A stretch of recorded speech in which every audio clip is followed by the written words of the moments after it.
Bom,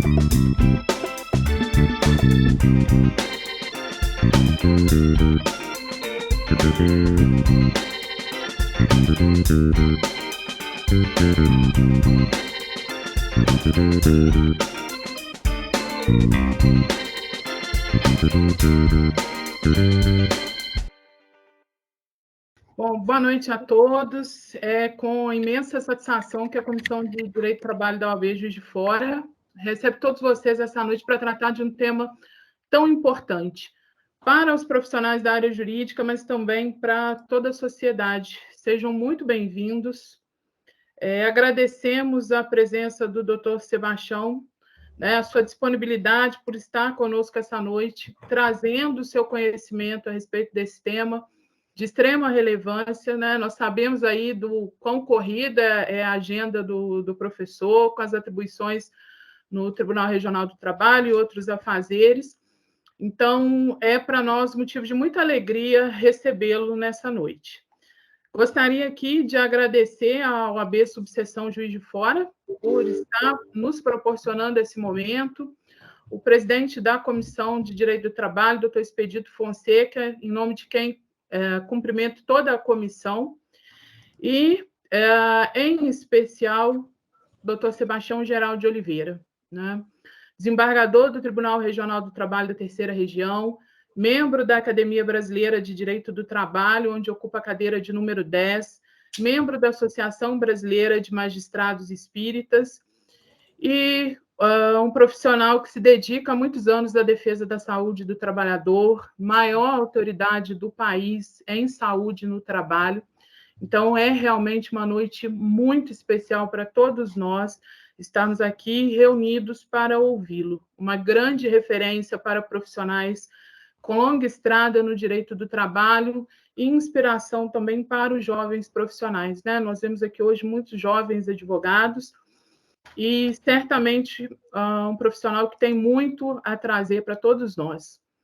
Nós vamos pedir, solicitar a todos vocês que as perguntas sejam encaminhadas ao final, né? Serão respondidas ao final as perguntas, poderão ser encaminhadas pelo chat, solicitar que os microfones permaneçam mutados para evitar qualquer interferência na fala do doutor Sebastião, e ressaltar aqui também e agradecer Dr. Wagner Parrot, diretor institucional da OAB Minas Gerais, e doutora Marise de Fátima Alvarez Saraiva, conselheira seccional da OAB Minas. Doutor Sebastião, volto a dizer, é uma honra para todos nós recebê-lo nesta noite, e a palavra é sua, sem mais delongas.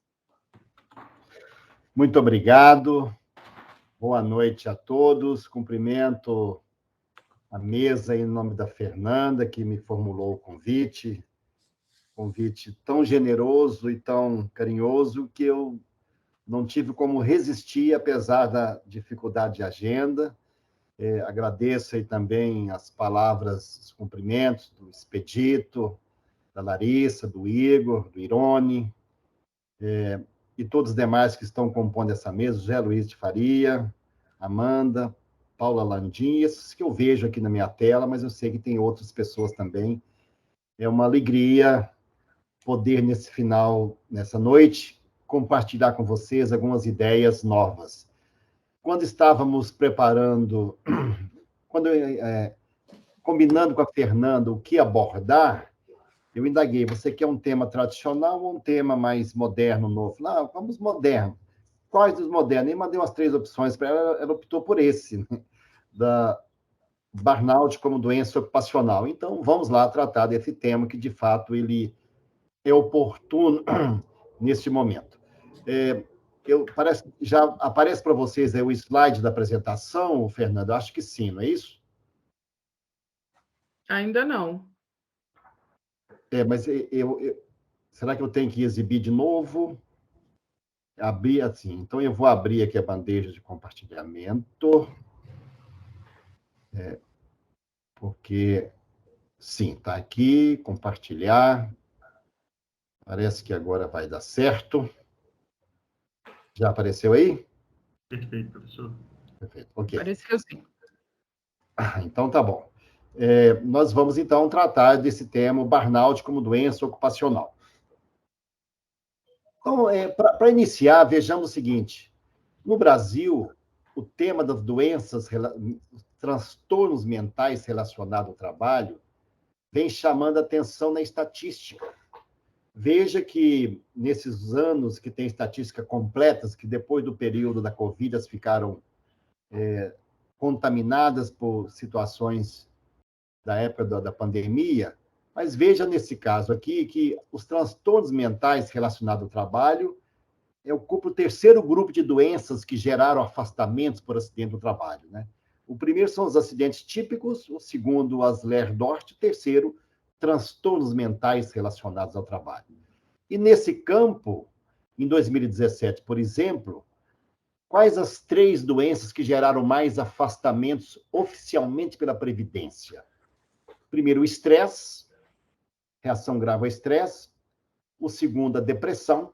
E o terceiro, a ansiedade, transtorno de ansiedade.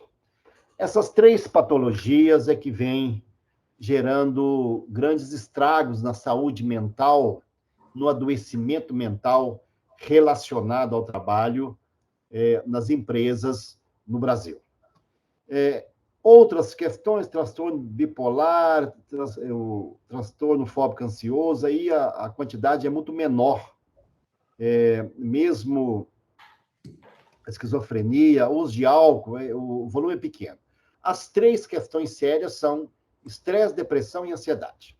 E, naturalmente, que o burnout será produto disso também, que nós vamos explicar. Em 2018, veja bem, 2017, primeiro estresse, segundo depressão, terceiro ansiedade. 2018, primeiro depressão, segundo estresse, terceiro ansiedade. Então, gira realmente na estatística em torno dessas três entidades patológicas no afastamento pela Previdência Social. Mas o que é o burnout, então? O que é isso?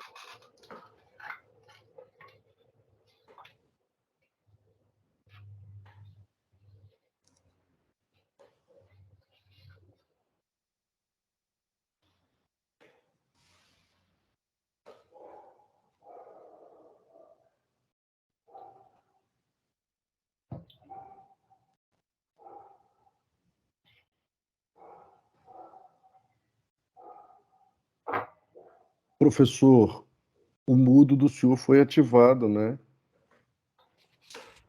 Desculpe, foi verdade. Ele fez aqui Obrigado. Se eu correr novamente, por favor, me avise. Esse psiquiatra fez a comparação com os dependentes de química dos Estados Unidos, que com palito de fósforo se apagando, né? Essa foi a comparação que ele fez. É a queima total, né? Uma psicóloga, então, muito astuta, deu esse nome para algo que sempre existiu, que é o esgotamento por causa do trabalho. O burnout é o esgotamento em razão do trabalho. Antigamente se chamava isso de estafa, né? Fulano está estafado, é um estresse profundo, estafa. E aí, certamente, hoje já está muito mais estudado a ideia do burnout, a queima total, né? A pessoa perdeu todo o entusiasmo, a coragem, a energia mesmo para o trabalho. Qual é a consequência, então, que o burnout gera? É um esgotamento prolongado, é uma exaustão, é também chamada de síndrome do burnout.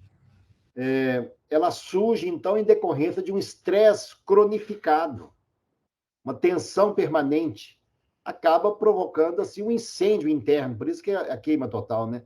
Ou, então, a queima total das energias, como sugere o termo em inglês. Esclarece essa psicóloga Silvia Melo Gonçalves que o burnout, a pessoa cometida pelo burnout, não vê mais sentido em sua relação com o trabalho, nem com as pessoas. Sabe aquela pessoa que diz assim, gente, tô nem aí? É o momento que chega a questão do burnout. Então, é a queima total e por isso que é o esgotamento, a exaustão. Isso já estava na nossa lista de doenças ocupacionais de 99. Se vocês analisarem a lista B do anexo ao decreto 3.048, que é o regulamento da Previdência, nesta lista B já está indicado lá no grupo 12 a sensação de estar acabado, que é a síndrome do burnout ou do esgotamento profissional. Desde 99 já havia essa previsão na nossa lista da Previdência Social. O que teve de diferente e agora sim adquiriu um patamar diferenciado e, portanto, um upgrade na questão é que a 11ª revisão da CID, que é a Classificação Internacional de Doenças, da OMS, que entrou em vigor em 1º de janeiro de 2022, incluiu o termo burnout. E isso tem uma importância tão diferenciada que a CID não é um documento qualquer, é um documento mundial. E a CID-10, por exemplo, foi aprovada em 89 e vigorou a partir de 93. Então, depois de 29 anos, nós temos uma nova classificação mundial de doenças que a Organização Mundial de Saúde aprovou em 28 de maio de 2019 para entrar em vigor agora em 2022. É por isso, portanto, que o burnout adquiriu um status diferenciado. Não é mais uma ideia de uma tese acadêmica, não é mais questão de juiz que está fazendo ativismo judicial, não. É uma questão aprovada na Organização Mundial de Saúde e é muito interessante perceber qual foi o conceito mundial adotado pela Organização Mundial de Saúde, pela Organização Pan-Americana de Saúde, que está ligada à mesma instituição, do que é o burnout. Olha o conceito. Burnout é uma síndrome conceituada como resultante do estresse crônico no trabalho que não foi gerenciado com sucesso. Estresse todos nós temos. Um pouco de estresse até ajuda, mas ele mal gerenciado, ele cronificado, ele chega no estado da exaustão. No estado da exaustão, ele vai provocar muitos danos e gerar incapacidades no local de trabalho. E ainda indica o site oficial da OMS. O burnout é caracterizado por 3 dimensões. Primeiro, o sentimento de exaustão, esgotamento de energia. Não é um cansaço simples, não. É aquela exaustão. Gente, tô nem aí, deixa acontecer o que for, tô nem aí. Esse é o momento do burnout. O aumento do distanciamento mental do próprio trabalho, o sentimento de negativismo, cinismo relacionado ao próprio trabalho. Há um estado de negativismo cínico diante das demandas do trabalho. E ainda, redução da eficácia profissional.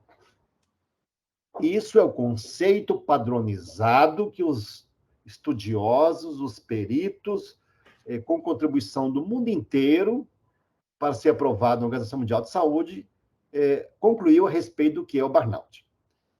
Então, veja bem, o burnout aparece, então, na seção de problemas relacionados com emprego ou desemprego. Ele aparece ainda com... Deixa eu ver se o pessoal conseguiu acessar, que estava reclamando aqui, me parece que sim, né? Ele aparece ainda...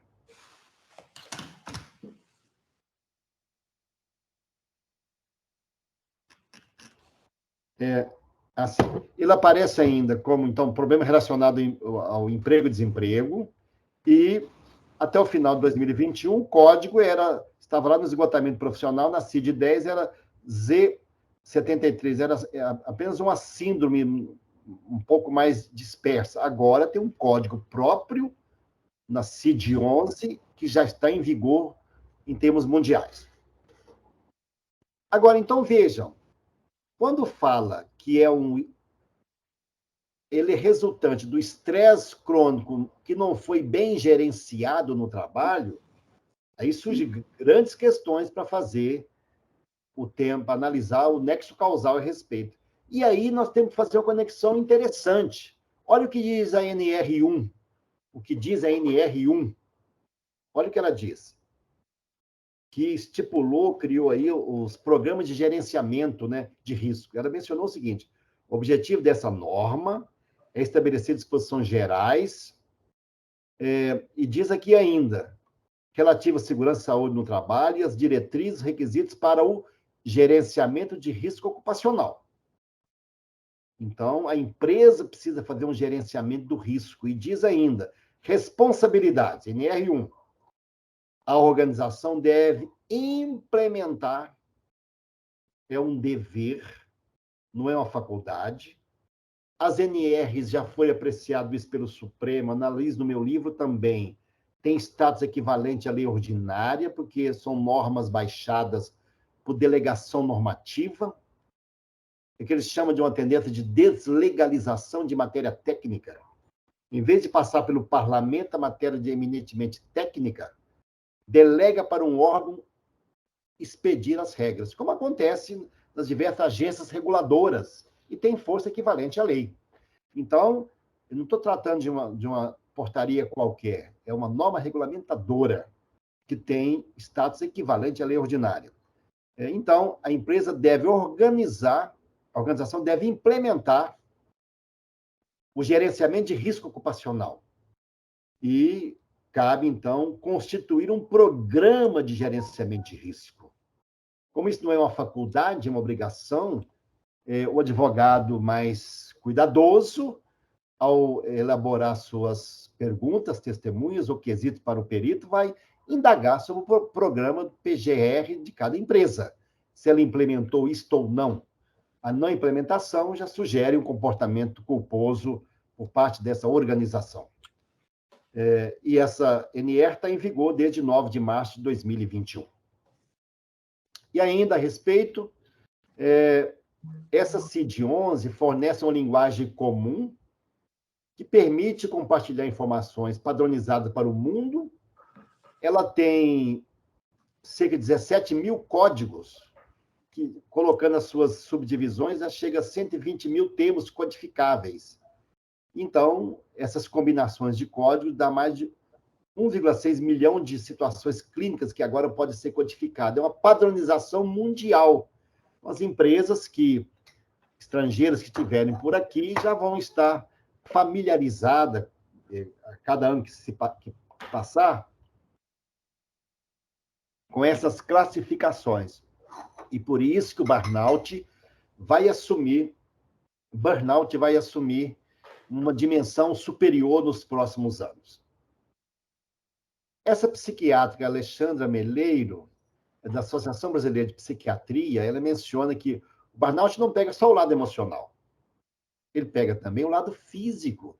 Ele pode resultar em aumento da pressão arterial, pode provocar infarto, labirintite, doenças reumáticas, porque é uma doença crônica ligada ao trabalho. Estou coletando aqui a fala de especialistas na área. Eu leciono também na USP, na psiquiatria ocupacional, tem um curso lá de especialização, nós trabalhamos esses conceitos também por lá. Diz aqui, adequação da carga de trabalho de modo sustentável e com metas alcançáveis, como ter algum controle sobre as tarefas, além de valores claros em um trabalho, com sentido e sentimento de respeito e justiça social, são fatores indispensáveis para o bom gerenciamento do burnout, que coloca aqui a visão de especialistas. Em muitos casos, é necessário combater a violência no trabalho, como assédio moral e discriminação. Então, aqui, veja conceitos que não é um palpite de um aventureiro jurídico, não, eu aqui estou abrindo espaço para colocar os especialistas, como o juiz abre espaço na sentença para colocar o laudo, a conclusão do perito, para respaldar as suas decisões. Então, vejam, todos nós temos um nível de atuação que nós podemos ter estresse de duas naturezas. Podemos ter estresse de monotonia, aquela pessoa que aposenta e passa a ter uma rotina muito pobre, e ela se cansa porque aquela monotonia. Podemos ter estresse de sobrecarga. O curioso é que o estresse de monotonia é mais difícil de combater que o de sobrecarga. Porque sobrecarga, você tira o pé do acelerador um pouquinho, você volta para a zona de conforto. O problema é quando a sobrecarga é permanente, e aí vai levando à exaustão. Todo mundo pode disputar uma Olimpíada. Nós não podemos viver numa Olimpíada, que aí nós não conseguimos resistir. Eu estou procurando aplicar isso comigo mesmo, viu? Estou tentando. Tem sido difícil, mas estou tentando, para ficar aqui na zona de otimização. Agora, então, nós vamos analisar na nossa exposição de hoje o cabimento de indenização pelo burnout, fundamentação jurídica, a questão complexa da concausa, que às vezes não é só o trabalho que gera o adoecimento, os graus de concausa e os cálculos da indenização. Então, vamos lá nessa nossa proposta aqui. Primeiro, fundamento jurídico. Está mencionado no artigo 7º, inciso 28, o direito ao seguro de acidente de trabalho e a indenização quando incorrer em dolo ou culpa. Então, o substrato, e por isso que até hoje não caiu, da indenização por acidente de trabalho é a Constituição. Artigo 7º, inciso 28. É um direito do trabalho enumerado como tal no artigo 7º. Por isso que nenhuma reforma trabalhista que precisa ter uma emenda constitucional nem tentaram eliminar essa indenização por acidente de trabalho. Agora, a lei previdenciária, quando conceitua acidente, menciona no artigo 19 o que é o acidente e menciona, inclusive, a perturbação funcional, que causa redução da capacidade, né? Que entraria aqui, até no artigo 19 entraria o burnout, mas ele entra em outros pontos também. Vejamos. Considera-se acidente de trabalho também, ou seja, equiparado. O quê? A doença profissional, relacionada na lista do Ministério da Previdência Social, e a doença do trabalho, as tecnopatias, ou ergopatias, e as mesopatias, que está aqui na doença do trabalho. Então, nessa relação do Ministério do Trabalho. A doença profissional é típica da profissão, a doença do trabalho aparece da forma que o trabalho foi executado. Então, o burnout pode enquadrar-se aqui, na lista das doenças ocupacionais. Quem tem o meu livro, eu tenho essa lista como anexa do livro para facilitar a pesquisa. Agora, diz aqui também a lei previdenciária, artigo 20, parágrafo 2º, que em caso excepcional, se constatar, mesmo que a doença não esteja relacionada na lista, pode enquadrá-la como acidente de trabalho. É o que está acontecendo com a Covid. Não tem a Covid na lista. Teve por um dia. Publicou a lista e revogou no dia seguinte. O ministro obedeceu o comando e revogou. O ministro da Saúde. Mas isso não importa. Aqui o artigo da lei fala que se provar que a doença apareceu em razão das condições especiais que o trabalho foi executado, pode ser enquadrada como doença ocupacional. Mas diz mais ainda a lei previdenciária. Não é necessário que o trabalho seja causa única. Eu não sei se nesse programa, esse programa tem aquela caneta laser ou só o cursor mesmo, né? Não sei. Mas o cursor, vocês estão acompanhando o cursor aí, né? Na minha exposição, o cursor, pois é. Então, veja bem, não é necessário que o trabalho seja causa única. Você pode ter o burnout por uma situação que o trabalho agravou, o trabalho acentuou ou fez eclodir aquela situação. Então, pode ter concausa também em tema relacionado ao burnout. Pode ter concausa. Então, vejam, lá na lista dos transtornos mentais relacionados ao trabalho, no grupo 5 da CID-10, isso vai ter que ser atualizado para a CID-11, mas já na CID-10 estava colocando lá as doenças de diversos grupos. Por exemplo, tem a demência, esse aqui é mais fácil de identificar, que são chamados agentes neurotóxicos. A exposição a determinados tipos de minerais vai gerar uma demência. Aí é física, né? Delírio, transtorno de disfunções cerebrais, transtorno cognitivo, transtorno de personalidade, transtorno mental orgânico, ou seja, exposição a esses agentes, que aqui é um transtorno físico, que é orgânico, né? Por isso que ele é físico, está exposto a que vai atingir o seu cérebro, são os neurotóxicos. Tem ainda transtorno pelo uso de álcool, alcoolismo, episódio depressivo, reações graves ao estresse, e aqui vem neurastenia, neurose profissional, e aqui vem o burnout, que já estava na lista, e continua, portanto, na lista, só que agora amplificado pelo enquadramento como ocupacional pela Organização Mundial de Saúde. Bem, no conceito de acidente de trabalho, nós temos que fazer alguns nexos, e aí vem a questão da discussão do nexo causal.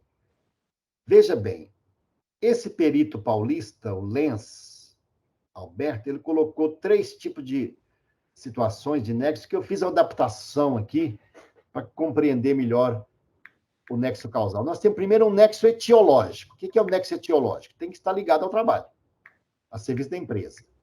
É a origem, etiologia, nexo etiológico. Depois eu tenho que ter um nexo nosológico, enquadramento da classificação como doença. Provocar uma lesão ou perturbação funcional, nexo nosológico. E eu preciso ter também um nexo funcional. Causar alguma inaptidão, ainda que temporária, ou alguma incapacidade para o trabalho. O nexo, então, será resultante da soma dos nexos etiológicos, do nexo nosológico e do nexo funcional relacionado ao trabalho. Muito bem. Mas aí surgem as questões das concausas. Como que surge uma doença? Inclusive, o burnout. Nós temos aqui o dano, a doença incapacitante. O dano tem seus antecedentes, que são condições. Essas condições têm 3 espécies: fatores causais, fatores circunstanciais e fatores condicionais não causais. Às vezes eu tenho um nexo condicional, mas não tenho um nexo causal. Por exemplo, um trabalhador sai de casa e o ônibus que está conduzindo da empresa pública sofre um acidente, ele é lesado no caminho para o trabalho. Acidente de trabalho, do ponto de vista previdenciário, é acidente de trajeto, acidente in itinere. Anexo causal com o trabalho? Não.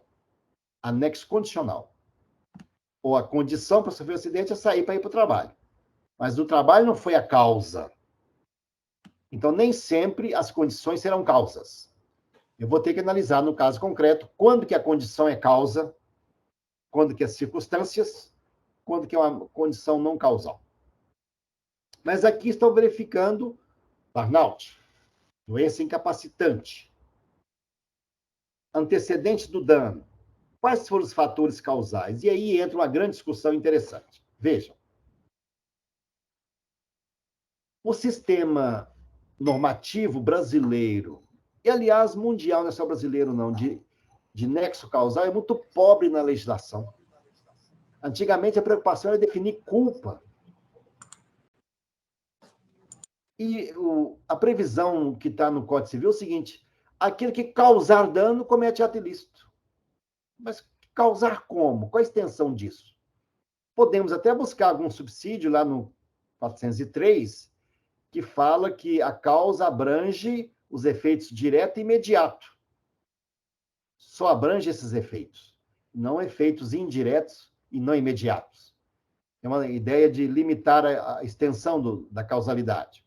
E se analisarmos no Código Penal, onde há um feixe maior, lá menciona que considera-se a causa, ação ou omissão, sem a qual o resultado não teria ocorrido. Aí há uma amplitude maior no campo do direito penal, mas aí existe dolo, né? Lá no campo do direito penal. Mas, em termos civis, de responsabilidade civil, a regulamentação da causalidade é pobre. É bem pobre. E aí a lei previdenciária diz o seguinte: não é necessário que o trabalho seja a causa única da doença ou do acidente. Basta que ele haja contribuído diretamente. E aí surgem grandes discussões. Alguns juízes dizem o seguinte: olha, ele adoeceu por uma causa laboral conjugada com uma causa extralaboral. Se não tivesse essa causa extralaboral, ele teria resistência. A doença não teria aparecido. não concedo zero de indenização. Mas pode acontecer também o contrário. Olha, como o trabalho colaborou, o trabalho, então, é causa ainda que concorrente, eu vou condenar a pagar o total. Aí é uma condenação exacerbada. Como doutrinador, eu entendo as duas situações extremadas e injustas com alguma das partes. Que foi, então, que eu desenvolvi, está no livro já, algumas edições. Primeiro, eu vou chegar lá. Essa tabela de Schilling fala das relações da doença com o trabalho. Ele coloca, primeiro grupo, o trabalho como causa necessária. Aqui não tem dúvida, quem trabalha com bateria, intoxicou por chumbo, tem lá o saturnismo, aí o nexo causal é necessário. A silicose e outras. Agora, o trabalho pode apenas contribuir, como no caso da doença coronariana, um câncer, varizes dos membros inferiores, o trabalho contribui, mas não foi a causa única. Ou então o trabalho pode provocar um distúrbio latente, ou seja, a pessoa iria adoecer com 60 anos e ela adoece com 40, antecipa. Ou então agravar um distúrbio já existente. Então, veja bem, o trabalho pode ser causa, pode ser contribuição, pode ser antecipação, ou pode agravar uma doença. Isso que os estudiosos da medicina colocam para nós. Isso no livro eu trato disso com vagar. Então, veja, existe uma tabela dos determinantes sociais da saúde, esses dois autores americanos estabeleceram, e veja bem, o que influencia no adoecimento? A idade, o sexo, os fatores hereditários, o estilo de vida.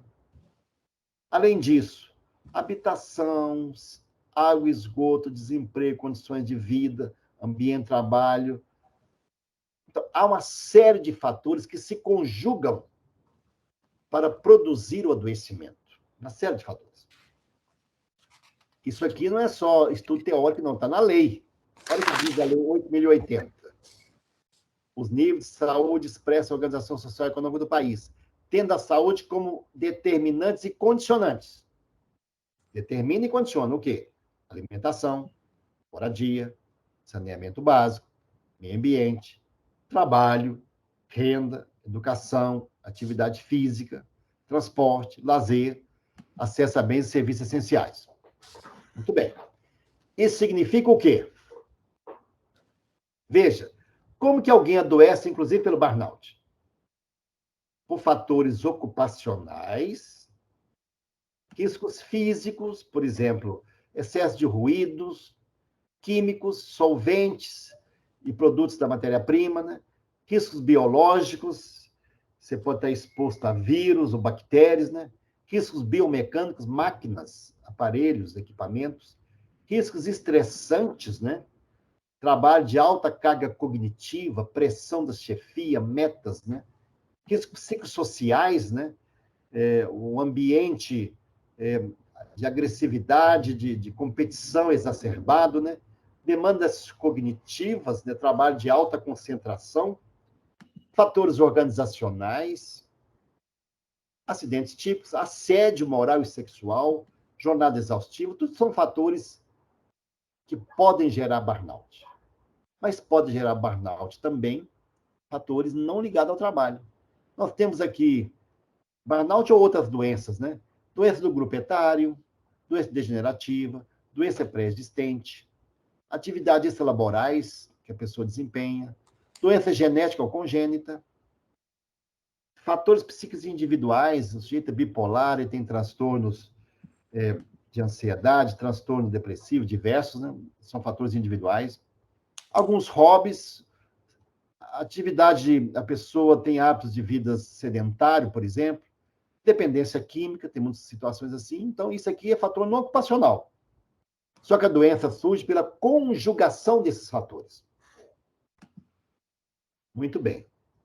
Vamos verificar a questão agora mental. Você tem todos aqueles agentes que eu já mencionei, né? Jornada exaustiva, por exemplo, mas você pode ter, e é uma doença também mental, né? transtorno pelo uso de álcool, pelo uso de cocaína, pelo uso de cafeína, né? Tá na FID 10 isso aqui. Mania ou sintoma psicótico, transtorno bipolar, depressão, transtorno de pânico, o TOC, né? Transtorno obsessivo compulsivo, transtornos somatoformes, você não tem, nem sabe de onde, faz o exame, não acha nada, somatoforme, né? Transtorno hipocondríaco, transtorno de personalidade, a pessoa é paranoica, tem medo de tudo, desconfia de todo mundo, ou histriônica, faz tempestade em copo d'água, né?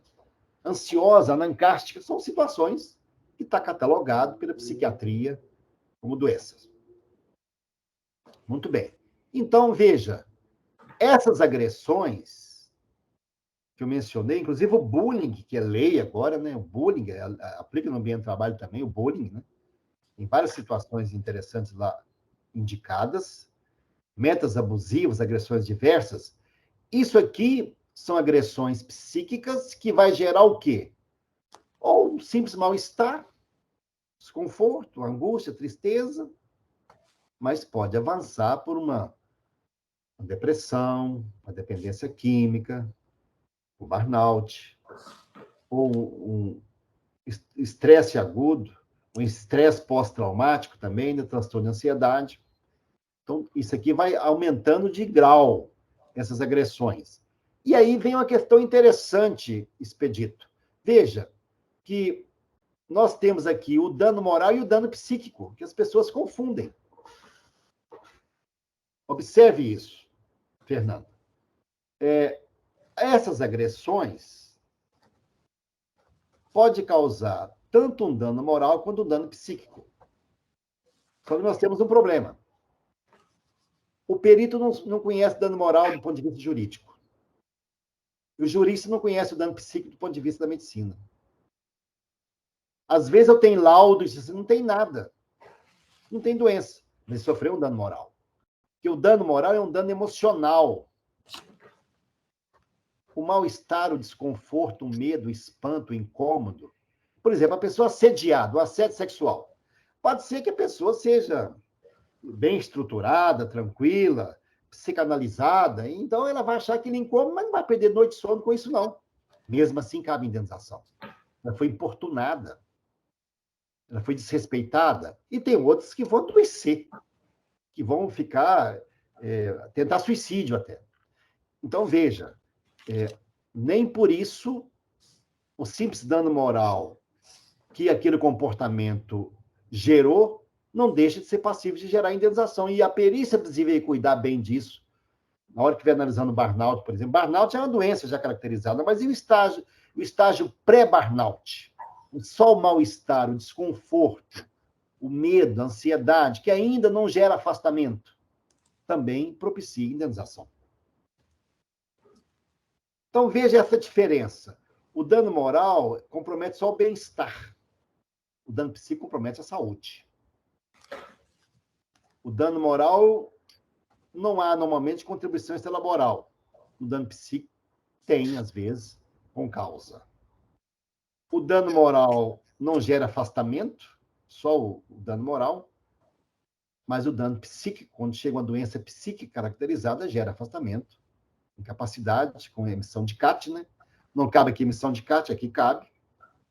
O dano moral é provisório, a pessoa recupera logo, né? E esse aqui tem maior duração, pode chegar ao burnout. Esse dano moral, o juiz apura com um acentuado teor subjetivo. O dano psíquico precisa de um laudo técnico. Essa reparação aqui, normalmente, independe de perícia. No dano moral, mas já no dano psíquico, sim. No burnout, eu vou precisar de uma boa perícia. Avançando, então, um pouco mais, veja. Olha as dificuldades. No acidente típico, o nexo é evidente, né? Nexo causal. No acidente, nas doenças profissionais, o nexo é presumido.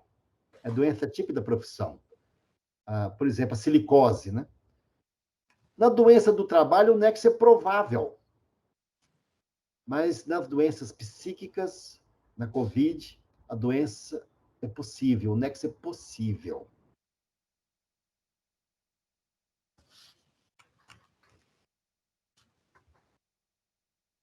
Área. Lá em São Paulo, eles estabeleceram esse protocolo na USP para investigar nexo causal de transtornos mentais, colocando os riscos ocupacionais, os riscos sociais, os riscos psíquicos. Eles entendem que a pessoa adoece pela conjugação desses 3 fatores, ligado ao trabalho, ligado ao convívio social e ligado à sua natureza pessoal, seu comportamento. A pessoa pode ter uma personalidade pré-mórbida. Há pessoas que são ansiosas, por exemplo, e outros já são calmos demais. Eu tenho um colega, não vou declinar o nome, que eu tenho receio que vocês descubram qual é, que ele é tão calmo, tranquilo, o pessoal diz para ele morrer de repente demanda uma semana. Já tem outros que é ansioso, aflito, já sai cortando e impedindo o advogado de falar e cria dificuldade. Então, isso é da personalidade de cada um. Traços de personalidade nós temos todos nós. Agora, esse traço pode ficar acentuado ou pode se tornar uma patologia. E aí virar um transtorno. Um pouco de ansiedade, de paranoia ou de dependência, tudo isso nós temos um pouquinho. O problema é quando isso chega a ser incapacitante. Por isso que é tão difícil que a perícia, veja bem, uma coisa é o paciente procurar um médico, querer colaborar com ele para descobrir a sua patologia e o tratamento. Relação de confiança. Já no laudo pericial, a relação é de desconfiança. A atitude é defensiva, é natural. E não tem aqui desonestidade nisso, não. É claro, a pessoa ajuizou a ação para quê? Receber indenização. Ainda que, intuitivamente, falou, o que eu vou dizer que vai facilitar o receber indenização? Não há má fé nisso, não. Isso é um procedimento natural. Eu só preciso compreender que isso ocorre. Que o perito está ali escolhido não pelo paciente que vai ao médico, é escolhido pelo juiz. Então, por isso que tem essas diferenças, que nem sempre é fácil essa identificação. Mas e quando tem a concausa, então, né, especialmente no burnout? Ele pode adoecer por causas laborais e causas extralaborais. Vários fatores, né, daquilo que eu mencionei na concausa. Então, veja, como trabalhar com isso? Não tem no Brasil uma tabela de concausa, de graus de concausa. Foi por isso que eu resolvi criar. Foi um pouco de atrevimento, de ousadia, que nem na área médica eu localizei isso. Mas eu fui fazendo as comparações. Vejam, eu não tenho celebridade de grau mínimo, médio e máximo. Eu não tenho culpa grave, leve, levíssima. Eu não tenho seguro-acidente de trabalho de risco leve, 1%, risco médio, 2%, risco grave, 3%.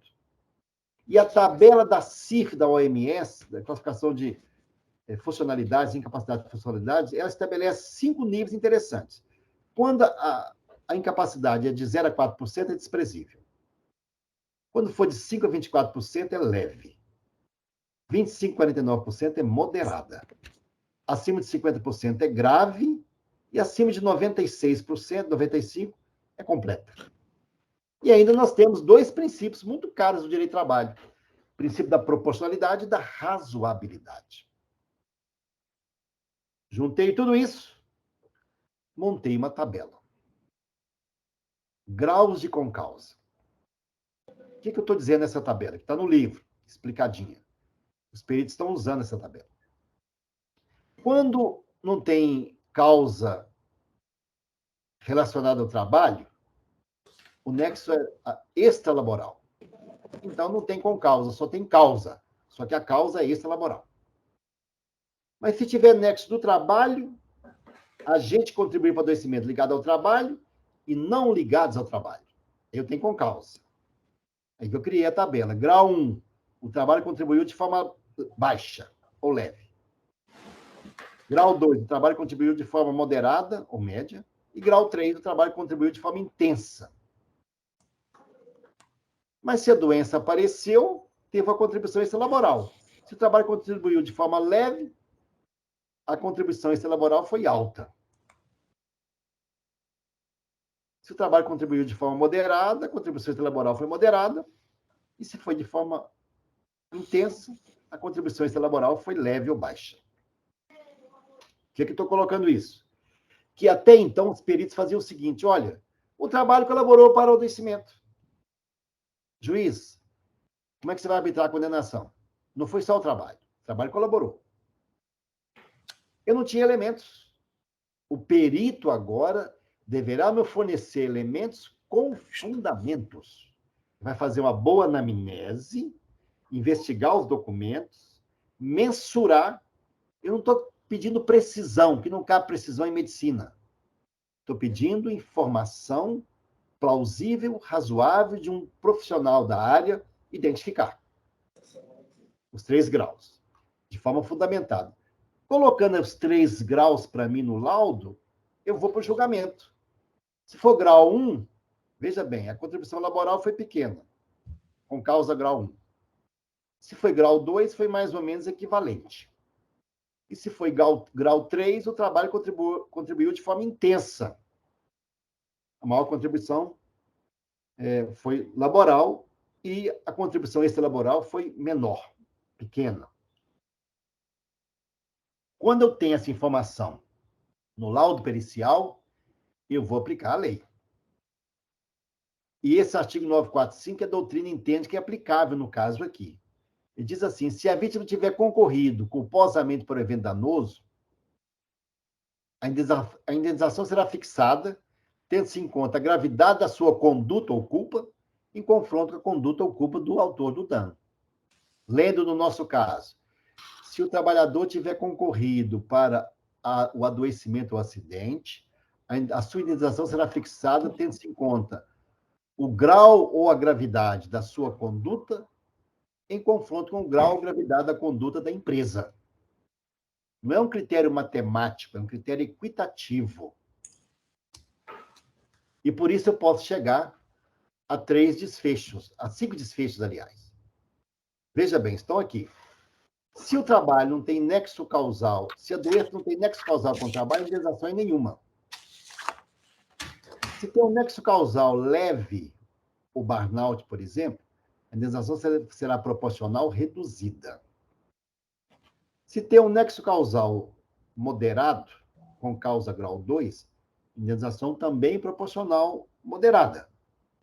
Mas se tem uma contribuição intensa com causa grau 3, indenização ainda proporcional agravada. Mas se tem um nexo causal integral, indenização será total. Quem não tem com causa, só tem causa. E a causa será extralaboral. Bem, pessoal, eu separei um último slide aqui para mostrar esse momento que estamos vivendo no mundo do trabalho. Eu estou chamando aqui, especialmente da violência no trabalho, do assédio, do bullying, da perseguição, dos gerentes tóxicos, dos gestores tóxicos no local de trabalho. Nós vivemos esse período aqui, da indiferença do passado, até atingir hoje a... Acredito que a Flávia Manderlin mandou um link. Vedação da violência. Observe o seguinte: no passado, era tudo indiferente. Falar, não é comigo, o mundo é assim mesmo. Havia até um sinal verde. É o período da escravidão, da servidão, né? O capataz, o feitor. Havia um poder de mando quase sem limite, né? Capitão do mato. E os feitores, muitos ainda, até há poucos anos atrás, agiam assim. Porque naquela época vigorava, hoje tem algum resquício disso ainda, a seguinte frase que dizia o seguinte: manda quem pode, obedece quem tem juízo. Às vezes, pelo menos aqui em casa, manda quem pode, obedece quem é marido. Então, essa é uma frase que tinha no passado. Muito bem. Era o período da indiferença nos locais de trabalho, voltando agora, falando seriamente. Só que isso está mudando. Começou a incomodar. Surgiu a fase da conscientização. Começou a incomodar. Porque agora começou a ficar esquisito um gerente tóxico, o assédio, a dignidade da pessoa humana cresceu na doutrina, na jurisprudência, na própria lei, o direito de resistência acendeu um sinal amarelo. Está mudando. Não tem mais sinal verde. E agora, Fernanda, a frase é o seguinte: manda quem pode, mas até onde pode? Ou como diz no futebol, né? A pessoa cometeu uma falta lá, normalmente o Galvão perguntava lá o Arnaldo: pode isso, Arnaldo? O que respondia? A regra é clara. Ou seja, precisamos de regras claras, dizendo que não pode. E surgiu, então, o terceiro estágio, no período da vedação, do horror, da repulsa. O violento, hoje, ele está ficando isolado. Até antigamente, nas relações afetivas, tinha parceiros tóxicos. E sustentava, e se calava com isso. Hoje, não. O parceiro, o chefe, o colega tóxico, desrespeitador, ele está sofrendo repulsa da sociedade. Hoje tem leis que vedam a violência, a Lei Maria da Penha, por exemplo, a lei do bullying, canais de reclamação. As empresas estão criando softwares de detectar gestores tóxicos. Está sendo redesenhado o poder diretivo. Os gestores violentos são toscos. Parece que auxilia muito para a empresa, mas ele deixa um rastro de destruição. Cria um passivo patológico para a empresa. E está sendo banido. Acendeu, então, um sinal vermelho para esse tipo de conduta. E a frase hoje é o seguinte: manda quem pode, mas só nos limites que pode. E não pode discriminar, não pode perseguir, não pode, como diz na direita, pegar no pé, né? Porque se agir assim, o poder diretivo exacerbado vai caracterizar assédio moral e ensejar pagamento de indenização. Então, gente, essa aqui é a última edição do meu livro, a 13ª, foi lançada agora no mês de março de 2022, tem um capítulo especial sobre a Covid, com mais de 50 páginas, está aí na editora Juspod ou qualquer livraria jurídica. Eu agradeço pela atenção de vocês e fico à disposição, se houver, por algum tempo aqui com vocês, se houver alguma dúvida, alguma pergunta do que nós expusemos aqui. Devolvo a palavra, então, à Fernanda, que está conduzindo aí os trabalhos da noite. Muito obrigada, doutor Sebastião. Realmente um tema bastante espinhoso, um tema muito rico e uma noite de grandes reflexões, né? Muitas reflexões. Precisamos pensar muito a questão da saúde do trabalhador, esse novo contexto que nós estamos experimentando após a reforma trabalhista e principalmente nesse momento pós-Covid, né? Estudar, nos qualificarmos para que a gente defenda e atue na saúde do trabalhador. Eu vou aproveitar aqui esse momento para registrar a presença do Dr. Luiz Antônio de Aguiar Bittencourt, um colega advogado, professor, grande referência também. Reiterar aí os nossos agradecimentos e a presença do Dr. Wagner Parrot, diretor institucional da OAB Minas Gerais. E vou abrir o momento para as perguntas, né? Aqueles que tiverem aí os seus questionamentos, que enviem as perguntas pelo chat para que a gente possa repassar para o doutor Sebastião. Doutor Expedito, me parece que já tem um questionamento aí, né? Logo no início já havia antecipado o interesse em trazer uma pergunta. Professor, se o senhor me permitir, eu vou fazer ela pela fala, não vou escrever o texto.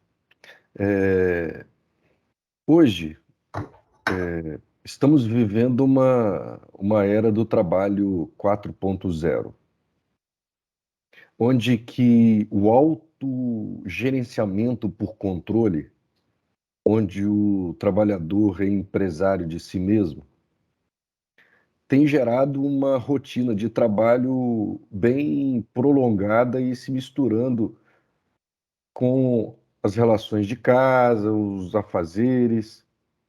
Isso tende a agravar essa síndrome do esgotamento?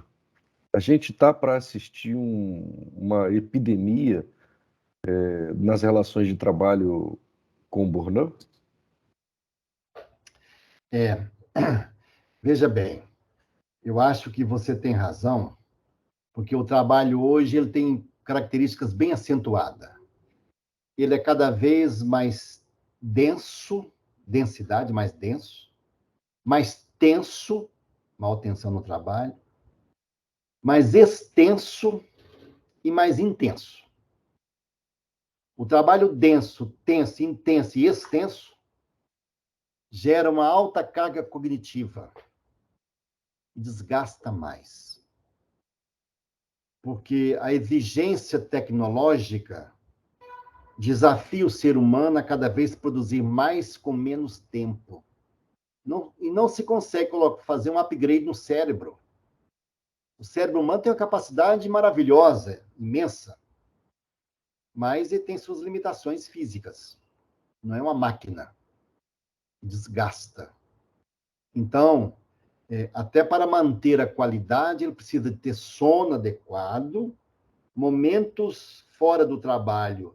Não pode contaminar seu ambiente fora do trabalho, o direito à desconexão. E ele tem que ter satisfação no trabalho. Nada desgasta mais do que um trabalho que gera insatisfação. A satisfação no trabalho, segundo estudiosos aí de recursos humanos, é o grande trunfo do empresário inteligente, que ele quer a equipe satisfeita. Então, o investimento em segurança e saúde do trabalhador é um ato de inteligência empresarial de sobrevivência a longo prazo. O trabalhador insatisfeito, ele cansa mais, adoece mais e inconscientemente boicota a empresa e tem produtos de pior qualidade. Não há como você ter qualidade total no produto sem qualificar adequadamente seus trabalhadores para isso de forma de respeito. Então, é por isso que a OIT aprovou a Convenção Internacional sobre a Violência, que é um assunto que está chamando a atenção no mundo, a violência no trabalho. Violência de clientes, aliás, de colega, da chefia, de colegas, até de subordinados, e de clientes usuários. É preciso, então, que haja uma coordenação para evitar isso. E a qualificação do burnout como doença ocupacional, e agora sim, está fazendo a ligação dela com o trabalho, eu acho que é um ponto muito importante. Porque o empresário inteligente, o que ele quer? Rentabilidade.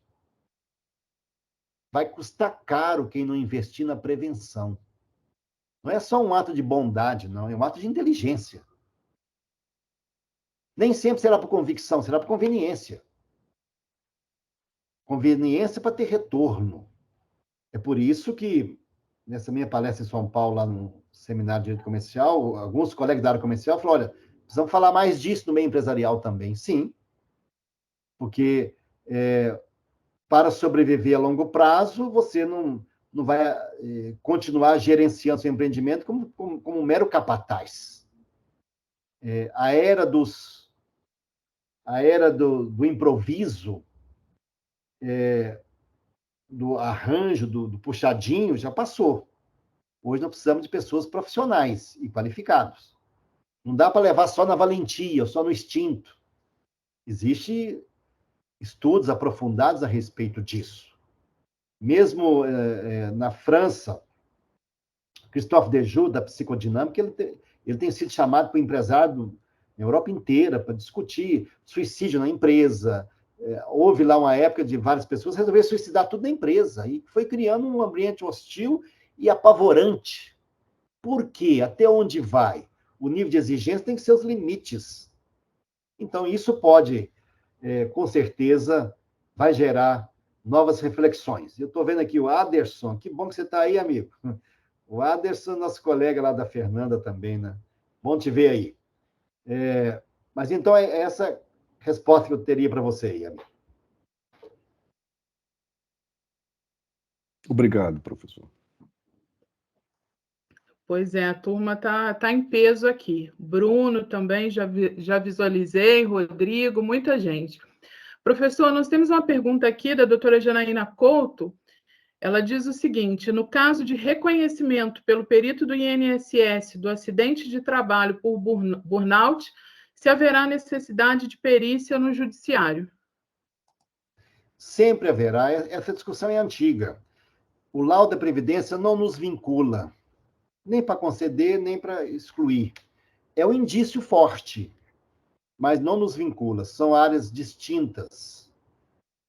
Agora, como o acidente do trabalho vai gerar benefícios de valores diferenciados, o advogado vai ter que entrar com causa também junto à Previdência. Porque o benefício previdenciário decorrente do acidente de trabalho voltou a ter, que ocorria até nos anos 90, voltou a ter um valor diferenciado, depois de quase 25 anos. Porque teve um período que o governo igualou benefício acidentário e benefício previdenciário. Agora, depois da reforma da Previdência, desigualou de novo. Então, o advogado que tiver alguém com algum tipo de doença, Covid, ou burnout, ou qual que for, ele vai ter que entrar na Previdência para reconhecer também, senão vai prejudicar seu cliente. Ele pode receber 25%, 30% a menos que enquadrar com benefício de natureza acidentária. Então, teremos novamente na Justiça Comum um volume acentuado de demandas para discutir se é ou não acidente de trabalho. Desde 2019 já é assim, viu? Desde outubro de 2019 já é assim. Mas eu tenho conversado com os juízes de direito e falar quase nada aqui ainda. Acho que os advogados não perceberam isso ainda não. Os advogados juízes de fora parece que já perceberam há mais tempo. Eu estou falando por aqui, não é por aí, não. Bom, o nosso colega Aderson também gostaria de formular uma pergunta. Vou abrir o microfone para ele, por favor, Aderson. Boa noite. Prazer, professor. Satisfação em revê-lo. Pois E não. os alunos do curso ficam seguindo o senhor, né? Então, onde o senhor está, a gente quer renovar esses ensinamentos aí. A gente não perde a chance. É muito bom encontrá-lo aqui. A gente estava ansiosos por ouvi-lo, né? Que bom. Com relação a essa questão do burnout, né? Uma situação nova, né? E intrigante, né?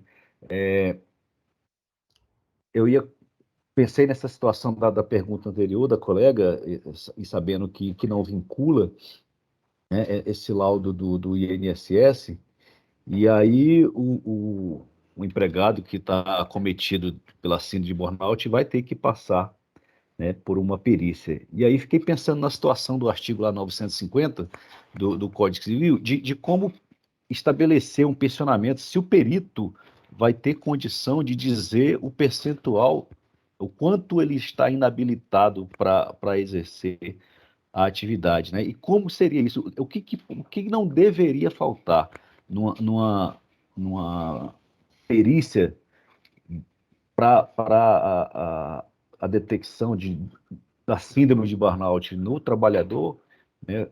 Que tipo de requisito, que tipo de perguntas, né, não poderiam faltar para a gente estabelecer e fazer uma relação lá com o artigo 950 do Código Civil. Pois é, Aderson. Veja bem, essa é uma questão de sempre.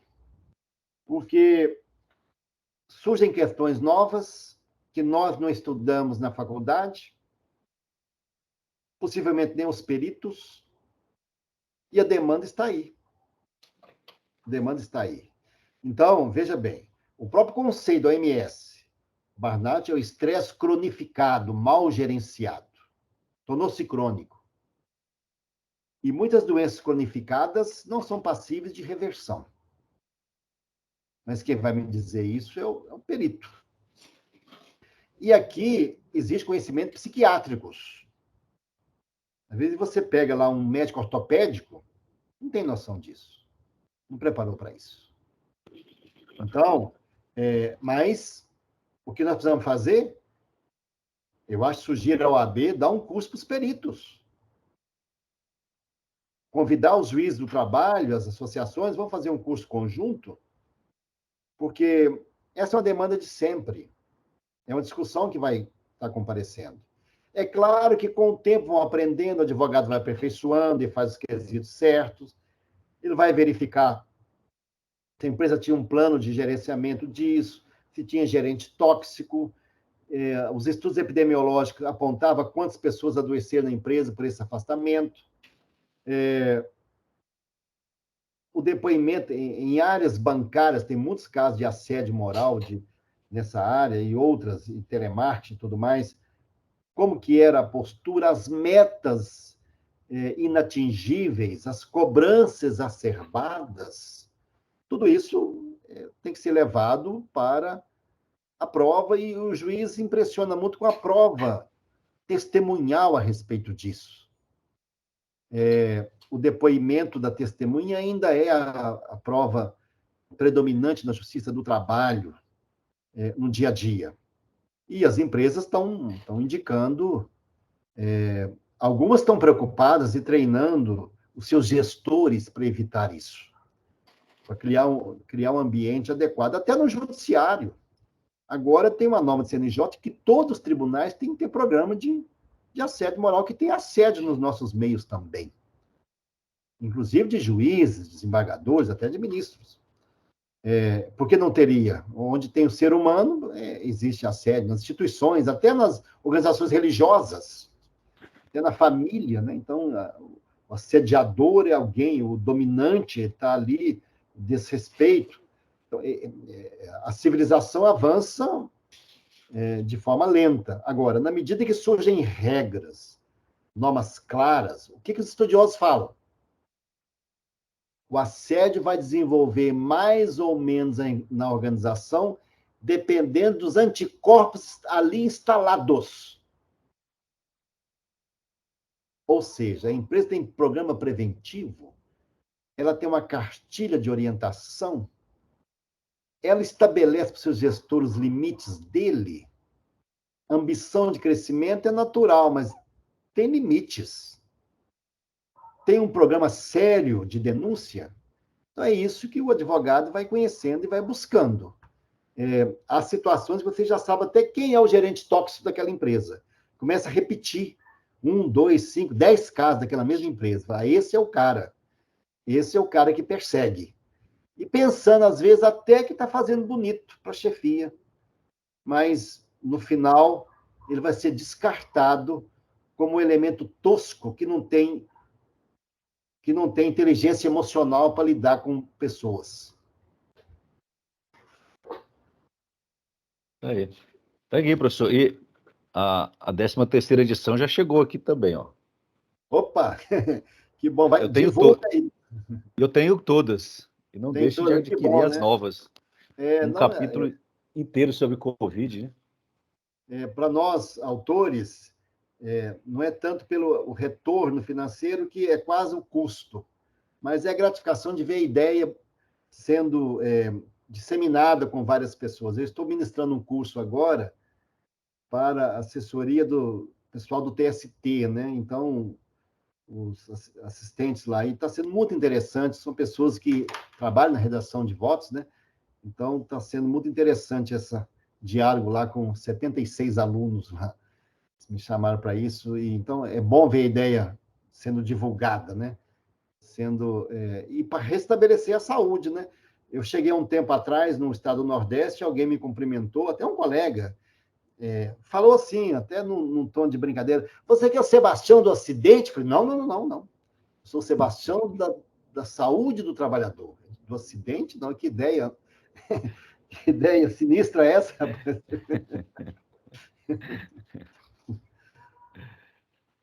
Pois Obrigado, não. professor.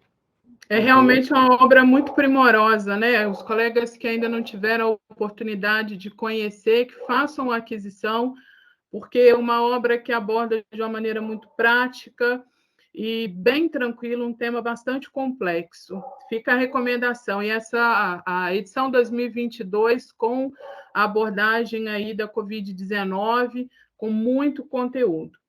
Professor, nós temos também aqui uma pergunta da doutora Fabiana. Havendo confissão da reclamada quanto aos fatos alegados na inicial... Fernando, Sim. só um minutinho. Professor, a gente sabe que a gente está tomando demais o tempo do senhor, que é precioso. Tinha duas pessoas inscritas e tem uma pergunta pelo chat. Eu vou fazer uma proposta da gente, enquanto a Fernanda lê, depois abre o microfone e a gente encerra as inscrições, porque senão as pessoas vão demandar demais do senhor e a gente quer deixar o senhor também descansar um Mais uns pouquinho. 15 minutos pode ser, não tem problema não. Ok, então tá bom, obrigado. Então, Desculpa, vamos lá. Fernanda. Imagina.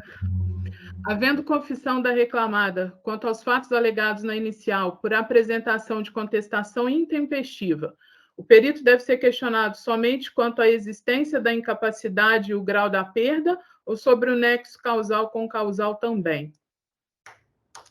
Veja bem, matéria de ordem eminentemente técnica, eu acho que demanda complementação da prova pericial.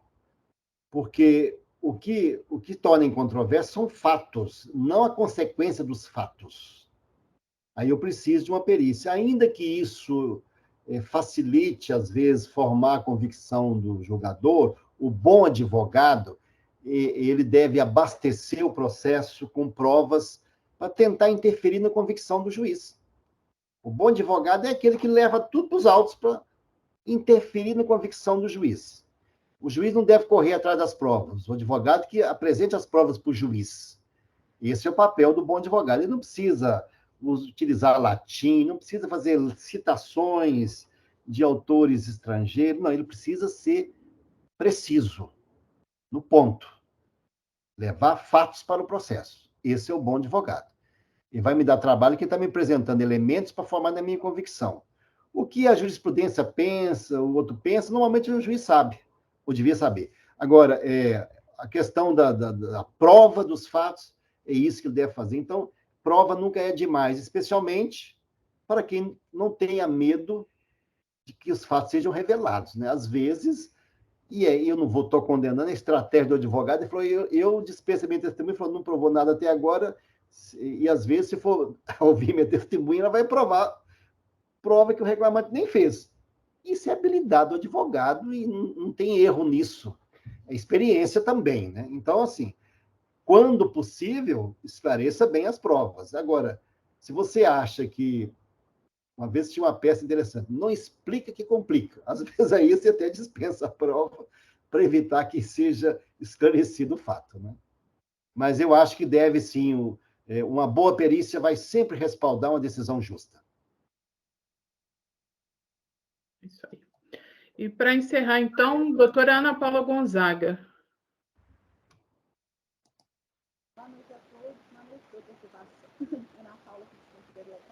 Eu não estou ouvindo, que está muito baixinho, Ana Paula. Acho que tem que falar perto do microfone. Ana Paula, de Conselheiro Lafayette. Assisti uma aula com o senhor lá na pós, do Verbo, há um mês atrás. Ah, sim. Eu me lembro. Essa redação ficou duas dúvidas aqui, bem pertinentes, sabe? A ação para questionar o INSS, quanto à aplicação de impostos inadequados, eu disse que seria perante a justiça comum? Seria perante a justiça... Desculpa, mas tá muito ruim o som, né? Eu estou ouvindo muito baixinho. Melhorou? Melhorou um pouco. Quando o senhor disse que a ação para questionar o código de direito do trabalho, né, quando inadequado, quando estava empregado, seria perante a justiça comum, eu fiquei na dúvida porque até então eu achava que era perante a justiça federal. Acho que entendi o seguinte: qual que é a justiça competente para analisar a questão previdenciária e a questão reparatória. É isso? O código é quando fala de... Pois é. Então, veja bem. Quando a vítima do acidente, ou da doença, ou da Covid, vai buscar direito junto ao INSS, ou auxílio incapacidade, ou aposentadoria por incapacidade, ou até a pensão por morte, ele vai buscar isso na justiça comum estadual. e agora isso passou a ter um interesse diferenciado, eu trato disso no livro também. Por quê?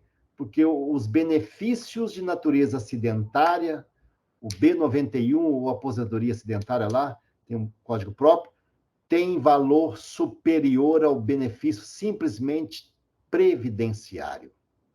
Essa é uma mudança que trouxe a reforma da Previdência.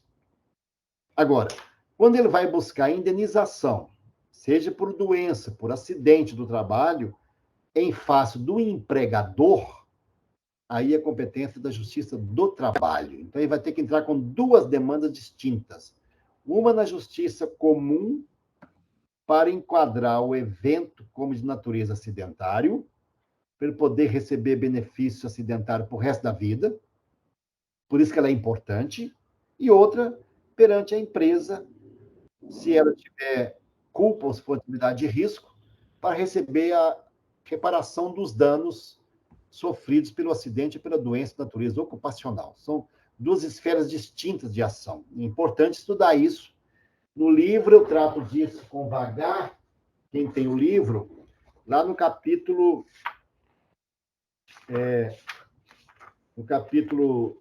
3 e 4, eu explico essa diversidade, enquadramento. No capítulo 3 eu trato disso, e lá na Covid eu retomo o assunto de uma forma mais sintética, para deixar isso claro para o leitor. Eu acho que perante a Justiça Federal, você vê que não existe. A Justiça Federal é para benefícios não acidentários. Os benefícios de natureza acidentárias são pela Constituição da Justiça Comum Estadual. Na Justiça Federal você vai discutir reajustes, você vai discutir questões previdenciárias da aposentadoria, não aquela relacionada a acidente do trabalho.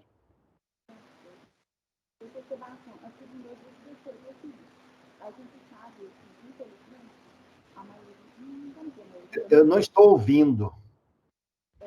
melhorou um pouquinho, né? Fala bem próximo do microfone. O microfone está comigo. A gente sabe que algumas empresas, infelizmente, quando o trabalhador questiona e acerta mineral, pode gerar esse carnal, são vítimas de demissão ou até algum tipo de preconceito dentro da empresa. O que será a respeito de liminar, medida cautelar, o empregado pode entrar representando, né, esse empregado, que precisa para a justiça? Que tipo de liminar, de ação cautelar, para tentar barrar o gestor que tem feito esse tipo de conduta e a empresa não tomar muito. Ana Paula, veja bem, é claro, se tiver alguém perseguindo, o pessoal vai ajuizar esse tipo de ação que você está mencionando, normalmente para quem tem estabilidade. Para os demais, é muito temerário, a não ser que ele está realmente querendo ser dispensado. A gente sabe isso na prática. Muitas vezes, a pessoa faz uma denúncia ao Ministério Público do Trabalho, o Ministério Público do Trabalho inicia um inquérito civil público para tentar assinar um termo de ajuste de conduta ou até uma ação civil pública. E essa denúncia no Ministério Público do Trabalho, ela garante o sigilo do denunciante. O advogado do trabalhador em si, a não ser em órgãos públicos ou empresas públicas de maior cuidado, que ele tem uma certa garantia de emprego, ele pode tentar algumas medidas cautelares, mas é muito raro perceber medidas dessa natureza. É mais para dirigente sindical ou membros da CIPA, alguém que está buscando e está mesmo para atuar dessa forma. Aí tem que analisar a situação, a ponderação de cada caso, né? Obrigada, professor Sebastião. Pois não. Parabéns. Obrigado. Doutor Sebastião, então, né, vamos caminhar para um encerramento. Agradecer mais uma vez a disponibilidade, a generosidade de estar conosco essa noite. Muito aprendizado, muitas reflexões. Fica aí o nosso agradecimento da Comissão de Direitos Individuais e Coletivos do Trabalho da OAB Juiz de Fora, Vou aproveitar para já deixar o convite para um evento futuro. Temos outros temas, os temas mais tradicionais para serem abordados, e vai ser uma enorme satisfação recebê-lo novamente. Quem sabe em oportunidade futura também de maneira presencial, né? Estamos carentes aí desses eventos. E passar a palavra para que o senhor faça o encerramento, as suas considerações finais. Eu quero registrar que fiquei muito satisfeito com o encontro. Quando estamos tratando de um tema que nos é muito caro, escrevemos a respeito, pesquisamos a respeito e percebemos o interesse das pessoas, isso gratifica também, isso aprimora a ciência jurídica, né?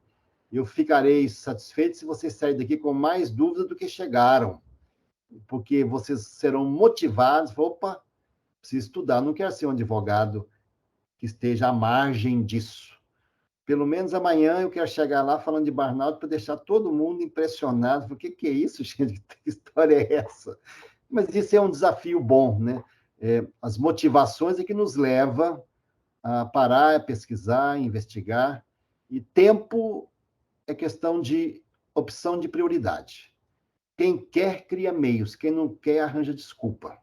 Então, dê um jeito de continuar estudando, porque para o juiz é muito bom ter uma causa bem instruída, uma petição ou defesa bem elaborada, ou um recurso, porque nós, como juízes, não queremos, diferentemente de vocês, defender interesse de ninguém, queremos fazer justiça, dar direito a quem tem e não conceder a quem não tem. E por isso, vamos manter a nossa paz com o travesseiro, quando tiver certeza, procurei fazer justiça. Dentro dos meus limites humanos, naturalmente, que podemos errar. E eu agradeço a atenção de vocês, espero que tenha deixado essa provocação de continuar estudando o tema e, oportunamente, poderemos encontrar aí. Uma boa noite para vocês. Ficamos por aqui, então. E agradeço a todos que vieram, vi gente aí de outros locais, alunos, ex-alunos, e gente de outros estados. Eu vi que tinha pessoas outras aqui.